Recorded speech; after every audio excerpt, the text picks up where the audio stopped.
Vous écoutez RIG sur le 90.7. Tout de suite, votre magazine Santé et Société.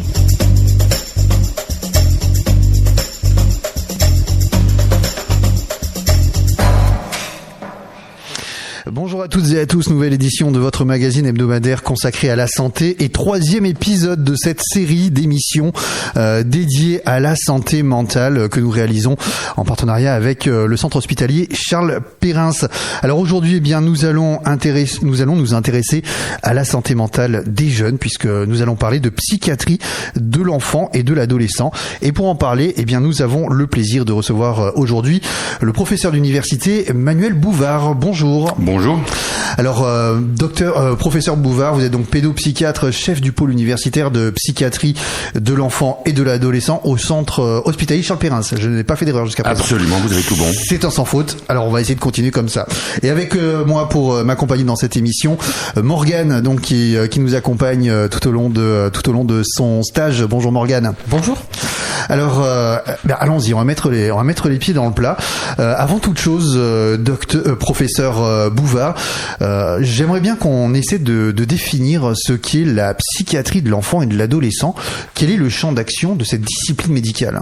Alors on va essayer de simplifier cette question puisqu'évidemment le cadre est vaste. Schématiquement, d'abord c'est une discipline médicale. Il faut se rappeler que c'est une branche de la médecine et une branche bien sûr de la psychiatrie. Elle s'intéresse aux troubles mentaux chez l'enfant et l'adolescent. C'est important parce que la question, nous en tant que médecins pédopsychiatres, notre préoccupation c'est d'abord de faire le diagnostic du trouble mental. Et on pourra, si vous le voulez, s'intéresser aux difficultés qui peuvent être posées chez l'enfant et l'adolescent pour faire un diagnostic, c'est-à-dire séparer ce qui relève de la pathologie de ce qui n'en est pas. Et on sait que au niveau sociétal, les discussions sont importantes parce que l'enjeu derrière, c'est de mettre en place des interventions thérapeutiques. Et notre travail en tant que pédopsychiatre, c'est de repérer les troubles, de les identifier et de piloter, de conduire des projets d'intervention spécifiques sur les troubles qu'on aura repérés. Alors, on va revenir bien entendu tout au long de cette émission sur différentes pathologies, sur les facteurs qui peuvent amener à ces pathologies. Alors, c'est le moment où forcément je vais donner des chiffres. Tous les auditeurs le savent. Allons-y, quelques chiffres donc d'après l'Organisation mondiale de la santé. On estime que 4,4% des 10-14 ans et 5,5% des 15-19 ans souffriraient d'un trouble anxieux. On estime également que la dépression survient chez 1,4% des adolescents âgés de 10 à 14 ans et chez 3,5% de ceux âgés de 15 à 19 ans. Et puis d'après la DRES, donc la direction de la recherche, des études, de l'évaluation et des statistiques, près d'un enfant sur 6 a eu besoin de soins de santé mentale entre mars 2020 et juillet 2021. Alors il s'agit d'une étude qui a été publiée en 2023. Forcément, professeur Bouvard, j'ai envie de vous demander quel constat est-ce que vous dressez à l'heure actuelle de la santé mentale chez les enfants et chez les adolescents ? Alors, il faut séparer la question en deux niveaux. La première chose, c'est qu'il y a probablement une meilleure reconnaissance des problématiques de santé mentale chez les enfants et les adolescents. Il y a quand même quelque chose, on aura l'occasion de reparler de la question de la stigmatisation et la déstigmatisation, mais on peut dire quand même qu'il y a aujourd'hui, depuis une vingtaine d'années, une meilleure reconnaissance, des travaux multiples sur le plan de l'épidémiologie, mais aussi sur le plan de la clinique et des neurosciences. La deuxième chose, c'est qu'il y a des facteurs environnementaux qui vont beaucoup influer les chiffres que vous donnez. Et par exemple, si on prend les chiffres aujourd'hui par rapport aux chiffres que vous avez donnés, on a vu depuis le Covid, on en reparlera je crois, une augmentation très nette des épisodes anxio-dépressifs. Quand on regarde, et vous avez un rapport qui je trouve est de qualité qui a été fait par la Cour des comptes il y a 2 ans maintenant sur la situation de la pédopsychiatrie, qui reprenait les données, notamment celles de l'adresse, mais pas que, on estime aujourd'hui que 13% des enfants et adolescents des moins de 18 ans ont des besoins de voir un spécialiste, tous spécialistes confondus, ça peut être psychologue ou médecin, en santé mentale. Est-ce que ce sont des chiffres qui sont à la hausse ou est-ce que justement le fait que on commence à avoir une meilleure reconnaissance de ces pathologies psychiatriques, ces chiffres paraissent plus importants. Alors, il y a des chiffres qui sont très clairement relativement stables. On verra qu'il y a des pathologies, mais simplement on les reconnaît mieux. C'est le cas de ce qu'on appelle les troubles du neurodéveloppement. qui sont une partie de la pédopsychiatrie. Et puis il y a des chiffres qui sont clairement à la hausse, qui sont notamment les troubles émotionnels que vous avez évoqués, c'est-à-dire les problématiques d'anxiété, de dépression. On parlera peut-être des problématiques de stress post-traumatique, qui sont quand même des réponses pathologiques, émotionnelles à des situations de l'environnement. Et donc ça, ces chiffres sont clairement à la hausse, avec une demande de soins qui est de plus en plus importante, une demande de consultation qui est de plus en plus importante. Très bien. Alors, je pense, je vous propose qu'on fasse une première pause musicale. Alors, on se retrouve dans quelques minutes. Bien entendu, on va parler des pathologies qu'on a évoquées il y a quelques instants. On rentrera un petit peu plus dans le détail. On parlera également, pourquoi pas, des nouvelles technologies. On verra si oui ou non il faut s'en méfier. Vous allez nous dire tout ce qu'il faut savoir sur la psychiatrie de l'enfant et de l'adolescent. Santé et société se poursuit. Nous sommes toujours avec notre invité du jour, le professeur Manuel Bouvard, professeur d'université, pédopsychiatre et chef du pôle universitaire de psychiatrie de l'enfant et de l'adolescent au centre hospitalier Charles Perrin. Alors, docteur Bouvard, on a évoqué déjà pas mal de choses dans la première partie. On a essayé de poser le contexte.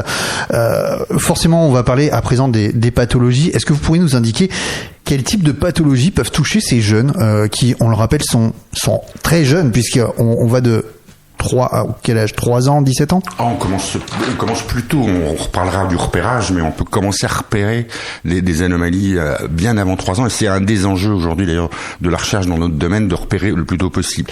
Alors, pour ne pas vous faire un inventaire à la Prévert, je vais juste simplement vous faire des grandes catégories. On a d'un côté ce qu'on appelle les troubles psychiatriques qui apparaissent au cours du temps. C'est essentiellement qui peuvent être classés en 2 types de troubles qu'on appelle les troubles internalisés, qui correspondent essentiellement aux troubles des émotions, c'est-à-dire l'anxiété, les troubles anxieux et les troubles dépressifs, voire certaines pathologies qui sont des pathologies émergentes qui vont continuer chez l'adulte. On pourra aussi en reparler. Ça c'est l'essence, c'est essentiellement, vous l'avez dit, autour de 7% de la population. Et puis à côté, il y a toute une catégorie de troubles qui sont des troubles qui émergent très tôt, qu'on appelle les troubles du neurodéveloppement. Ces troubles, ils vont apparaître au cours du développement, ils touchent des fonctions développementales ordinaires, et dedans, vous allez trouver des pathologies comme les troubles du spectre de l'autisme, le TDAH, ou les fameux troubles des apprentissages qu'on appelait classiquement les 10, qui constituent une cohorte très importante, notamment dans les consultations médicales, et qui ont la particularité, c'est qu'elles apparaissent tôt, elles vont durer toute la vie. C'est des pathologies qui durent toute la vie, c'est qu'on va retrouver chez l'adolescent et chez l'adulte, et qu'elles vont au fur et à mesure, si on les repère pas, se compliquer, et notamment se compliquer par les troubles émotionnels qu'on a cités précédemment. Alors justement, vous évoquiez cet enjeu de dépistage précoce. À partir de quel moment est-ce qu'il faut se lancer dans un dépistage? Alors j'ai envie de dire le plus tôt possible, mais si vous voulez, si on prend par exemple ces problématiques de troubles du neurodéveloppement, tout l'enjeu aujourd'hui de nos études, nos travaux, c'est d'essayer de repérer ça le plus tôt possible. Alors qu'est-ce que ça veut dire? Ça veut dire que un trouble dont le diagnostic devient évident, et je pense aux troubles du spectre de l'autisme à partir de 3 ans, on va essayer de travailler. Aujourd'hui, on a des outils pour le repérer à l'âge de 12-18 mois ou le repérer, ou en tout cas se dire cet enfant-là, il est suspect ou il est à risque de, ce qui va permettre de mettre en place des interventions précoces avant même que le trouble soit complètement établi. Donc il y a 2 périodes qui sont importantes dans ces dépistages, c'est la période du 2-5 ans, et puis une autre période qui est aussi extrêmement importante, c'est la période du 15-18 ans, parce qu'à ce moment-là apparaissent des pathologies qui vont durer qui inaugure un trouble qui va durer et qui va s'étendre jusqu'à l'âge adulte et au-delà. C'est comme les troubles récurrents de l'humeur, les troubles bipolaires ou certains troubles psychotiques. Mais alors concrètement, comment est-ce que on peut s'apercevoir qu'il faut aller consulter? J'imagine qu'il y a des comportements qui nous font. Alors la grande difficulté, c'est tout l'enjeu de notre discipline, c'est de pouvoir repérer qu'est-ce qui est normal et qu'est-ce qui est pathologique. Comment on va le repérer? Alors on va le repérer d'abord par rapport au développement. Qu'est-ce qu'on attend d'un enfant de 3 ans? On se doute bien que c'est pas la même chose d'un enfant de 12 ans ou d'un ado de 17. On va repérer qu'il y a des anomalies dans la façon de se comporter, et là on a maintenant des grilles de lecture qui sont assez fines. On va aussi le point important qui doit faire consulter, c'est d'abord l'inquiétude des parents. Je trouve en soi, vaut mieux consulter pour rien que laisser traîner quelque chose qui va s'empirer. Ça fait un peu boule de neige et avalanche. Le point important, c'est surtout l'impact sur le fonctionnement. Quand vous avez un problème de langage, un problème d'interaction sociale, l'enfant va se couper un petit peu. Et c'est les conséquences dans la vie de l'enfant, dans la vie familiale, dans ces activités de début de scolarisation pour les plus jeunes, de scolarisation ou de socialisation pour les plus âgés, qui doivent faire signe d'appel. Le point, si je peux avoir encore une seconde pour compléter cette réponse, prenez donc la seconde. C'est de ne pas seulement s'attendre à l'expression de la souffrance consciente. L'enfant vient rarement nous dire je vais mal. Ce qui est plus fréquent chez l'adulte. Donc c'est souvent des comportements qu'on observe, c'est des replis, c'est des enfants qui parlent peu, c'est des enfants qui parfois expriment par des plaintes somatiques leurs difficultés, vont exprimer de façon un peu à côté, si vous voulez, plutôt que de dire je suis triste, je suis anxieux, etc. Ce qu'on peut retrouver plus facilement chez l'adulte. Et puis des choses, donc l'observation de l'enfant et l'observation dans différents milieux, c'est toute l'importance dans notre démarche d'avoir évidemment la démarche clinique du spécialiste, mais aussi d'aller interroger les parents, les enseignants, les clubs de loisirs, c'est-à-dire d'avoir une vision du fonctionnement de l'enfant dans ces différents milieux. Mais du coup, professeur, est-ce que tous les jeunes sont pareils face à ces pathologies ou est-ce qu'il y a des différences selon notamment le genre ? Alors, on va parler du genre, mais évidemment, il y a des risques qui sont très différents d'une personne à l'autre. Alors, il y a des facteurs d'abord de ce qu'on appelle de vulnérabilité qui augmentent le risque. Alors, ces facteurs, ils sont soit de nature biologique, et on sait quand même que la génétique, aujourd'hui on connaît de mieux en mieux, il y a des facteurs de génétique. Les maladies psychiatriques ne sont pas des maladies héréditaires, mais on sait qu'il y a une vulnérabilité qui peut être transmise, notamment dans les pathologies anxieuses ou certains troubles du développement. Et puis vous avez des facteurs environnementaux, et toutes les études nous montrent aujourd'hui que des enfants qui sont soumis à des stress importants, à des situations de violence intrafamiliale, de précarité socio-économique, sont beaucoup plus à risque pour développer des troubles mentaux dans la suite. Après, il y a des défis que vous avez évoqué le genre, c'est important parce que c'est une question qu'on interroge de plus en plus. Alors d'abord, il y a un fait, pardon de redonner des chiffres, mais quand vous regardez les enfants avant 12 ans, vous avez 2/3 de garçons, 1/3 de filles. Donc une large majorité masculine. Et puis à partir de 12 ans, ça s'inverse, et quand on prend des adolescents à 16-17 ans, c'est l'inverse. Vous avez 2/3 de filles, 1/3 de garçons. Alors on peut l'expliquer de deux façons. La première, c'est que la demande de soins est souvent plus retardée chez les filles. C'est, je dirais pas une maltraitance, mais on se préoccupe moins de la santé mentale des filles. Et ça, c'est un effet genre, mais qui est un effet sociétal. Le point important, c'est qu'il y a deux choses. Il y a un phénomène qui se produit, qui c'est que les filles vont plus facilement développer ce qu'on appelle les troubles internalisés, c'est-à-dire, on a parlé dépression, anxiété, qui sont des troubles qui sont peu exprimés, qui sont peu observables. C'est des petites filles qui sont dans leur coin, qui parlent peu, etc., qu'on va pas repérer comme perturbatrices. Alors que les petits garçons ont plutôt les troubles du comportement et vont être repérés très vite. Alors je dis les petits garçons, c'est du 6-12 ans, vont être plus facilement repérés parce que l'école va dire on le tient plus en classe, ça va pas, il est insolent, il est agressif, etc. Donc il faut qu'il voit un psy, comme on dit. Alors que les petites filles vont être repérées plus tard. Et puis il y a un phénomène qu'on interroge de plus en plus, et ça c'est probablement ce qu'on appelle en psychologie sociale un phénomène qu'on identifie de mieux, c'est ce qu'on appelle le camouflage. Le camouflage, c'est le fait que les petites filles ont naturellement tendance à essayer de paraître le plus normal possible. Donc quand elles vont pas bien, elles vont camoufler leur souffrance, elles vont dissimuler, masquer leurs difficultés, ce que font beaucoup moins les garçons, ce qui fait que le retard au diagnostic, il est considérable chez les filles, et sur certaines pathologies où on dit c'est une problématique du garçon, en fait on s'aperçoit que les filles sont sous-diagnostiquées, ont moins facilement, les petites filles moins facilement accès aux soins. Ça change après la puberté. Alors justement, vous avez pris les devants, vous avez commencé à évoquer les différents facteurs qui peuvent influencer ces pathologies. Si je vous donne par exemple le milieu scolaire, le cercle familial ou les cercles d'amis, quels sont les facteurs qui sont prédominants pour causer des pathologies psychiatriques? Alors, ça va dépendre vraiment de l'âge de l'enfant. On distingue deux grandes phases, la phase de la socialisation intrafamiliale où le parent est pilote. où il tient via l'éducation, via les liens, c'est le lien principal, et le parent est pilote. On va dire que ça couvre évidemment la période maternelle, le début du primaire, ça va jusqu'au début primaire. Puis ensuite, donc là la famille est importante, c'est-à-dire que c'est un facteur de protection quand la famille fonctionne bien, c'est un facteur de risque quand la famille dysfonctionne.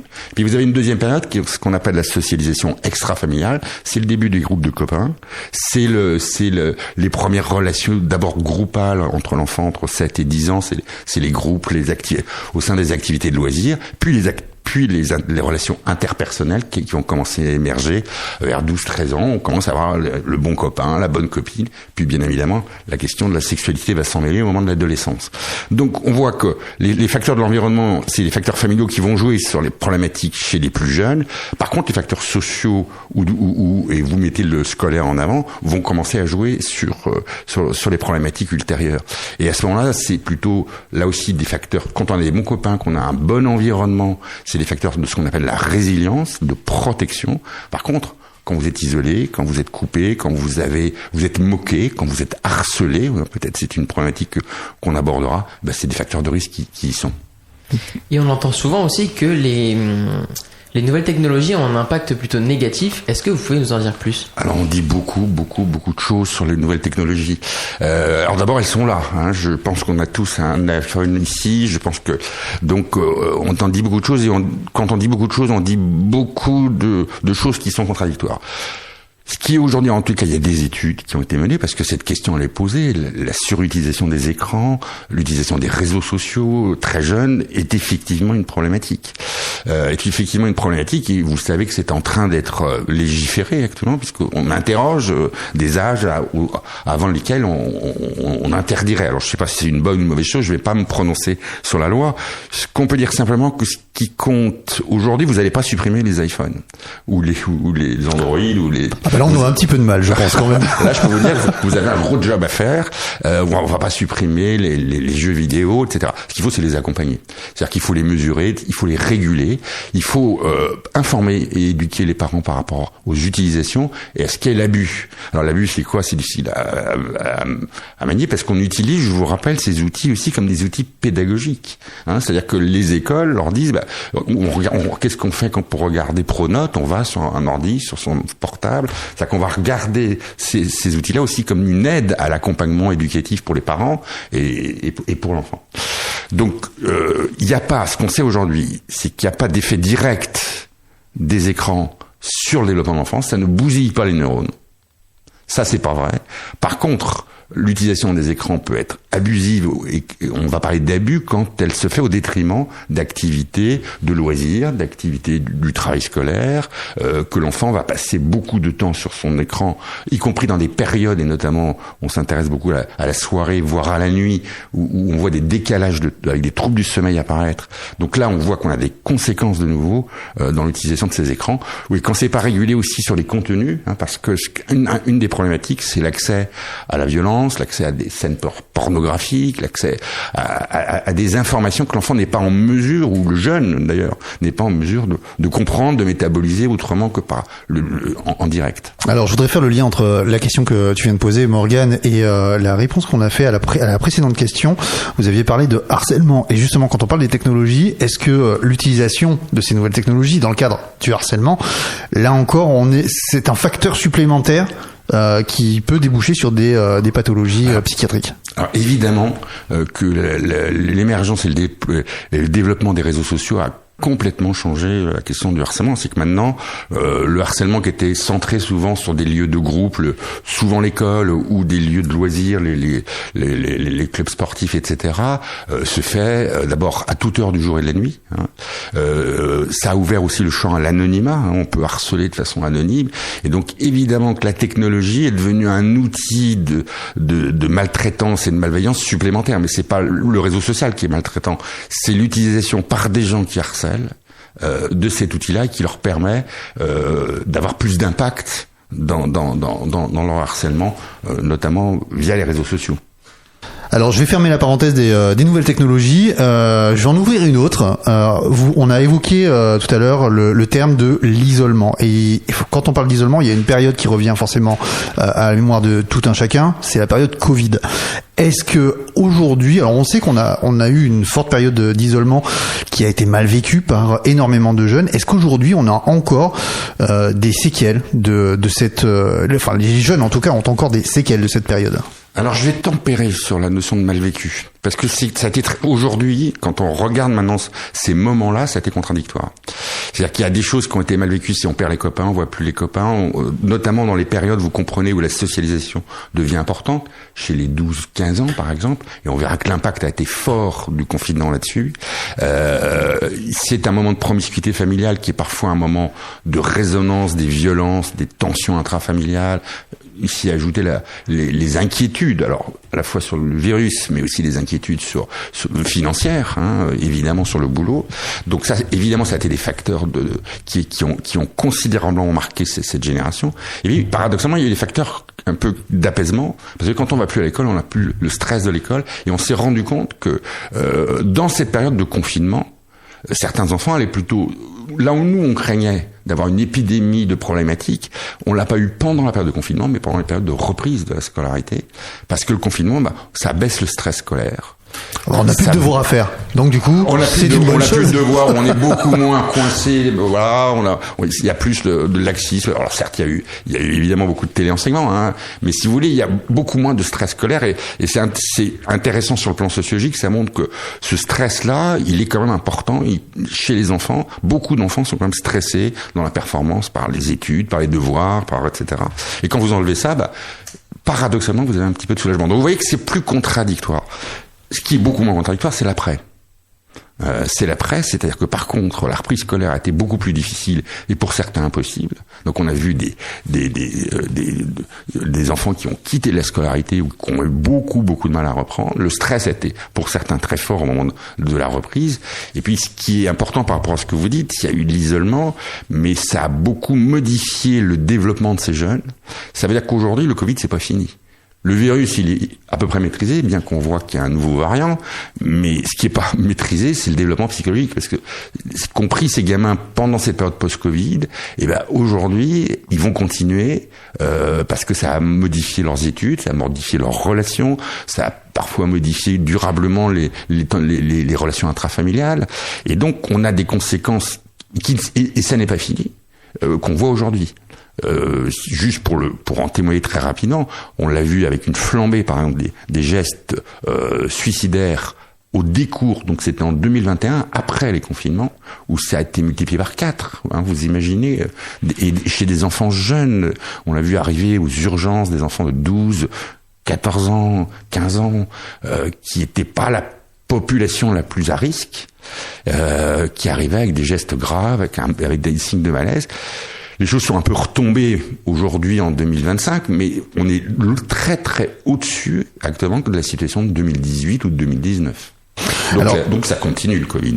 Sur le plan psychiatrique. Je vais juste refermer cette parenthèse Covid. Je vais encore en ouvrir une autre. J'ai plein de parenthèses moi aujourd'hui, disons.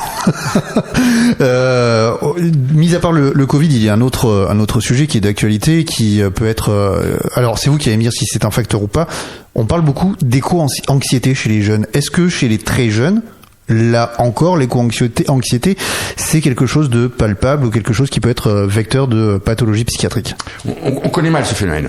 C'est des concepts que, alors, vous savez, on lance le concept et puis après on regarde si ça marche ou si ça marche pas. C'est ça marche pas. Le prêt à porter. Donc je dis, on connaît mal ce problème. Il y a des préoccupations écologiques. Alors après, il y a un rôle probablement direct, et je mettrais ça plutôt chez les adolescents, sur l'inquiétude là de voir, ils sont plus sensibilisés à la question de l'écologie, à la question du bio, etc. Donc probablement plus inquiets. Il y a beaucoup plus d'émissions de télévision dessus. Donc et justement, c'est pas nous les adultes qui leur transmettons un petit peu cette éco-anxiété. C'est-à-dire qu'il y a aussi un phénomène indirect qui est les craintes transmises à la fois par les parents, qui sont beaucoup plus inquiètes, beaucoup plus préoccupées par ça, ce qui change pas d'ailleurs forcément les comportements, mais enfin bon. Et puis par ce qui est transmis dans les sociétés où on envoie, et c'est là où il y a besoin de faire un peu de l'éducation dans le domaine. On envoie des choses très contradictoires. On vous dit faut passer à l'électrique, et puis on vous dit le pays va mal parce qu'on vend moins de bagnoles thermiques. Donc vous voyez qu'on est quand même dans des messages très contradictoires auxquels les adolescents et les enfants sont soumis. Donc oui, il y a sûrement un phénomène de sensibilisation. Il y a sûrement chez les enfants un vrai impact psychologique et peut-être une éco-anxiété, mais il y a aussi un fort relais à la fois par les familles et par les médias.